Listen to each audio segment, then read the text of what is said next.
કાળઝાળ ગરમી વચ્ચે નાગરિકોને તબીબોની સલાહ બિનજરૂરી ઘર બહાર ન નીકળવા માટે લોકોને સલાહ અપાઈ રહી છે। વધુ પડતા પ્રવાહીના સેવનથી લૂ લાગવાથી બચી શકાય છે। બાળકો, વૃદ્ધો, સગર્ભાઓએ ગરમીમાં જવાનું ટાળવાની સલાહ છે। શરીરનું તાપમાન ન વધે તે બાબતની કાળજી રાખવા પણ સૂચન।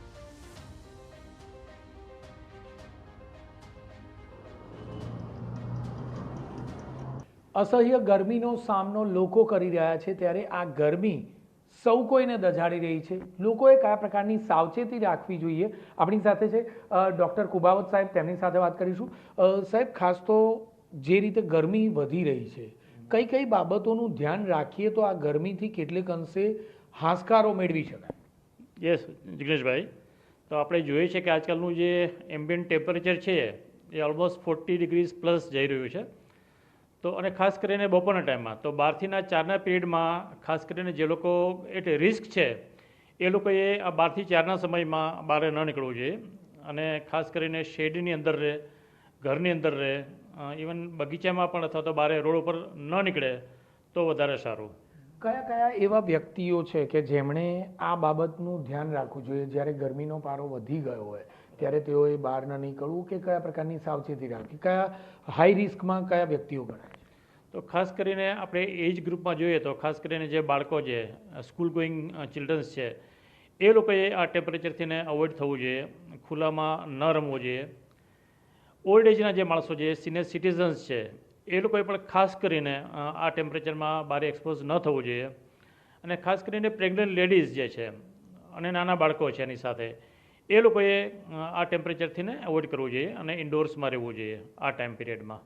ગરમીમાં ખાસ તો ખાવા પીવા બાબતને લઈને કયા પ્રકારની કાળજી લેવી જોઈએ જેથી કરીને કોઈ પણ પ્રકારની સ્વાસ્થ્યને આડઅસર ન થાય?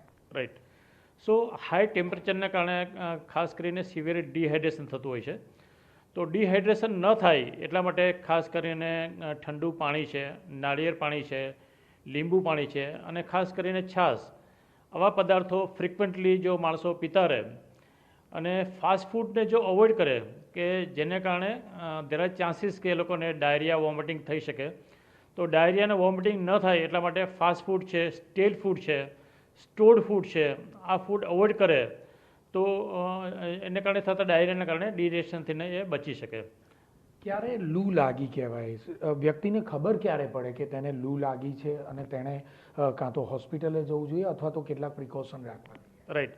સો ટેકનિકલી આપણે દેર આર 3 ટર્મ્સ, એકને આપણે હાઇપર પાયરેક્સિયા કહીએ, હાઇપરથર્મિયા કરીએ અને હિસ્ટ્રોક કહીએ।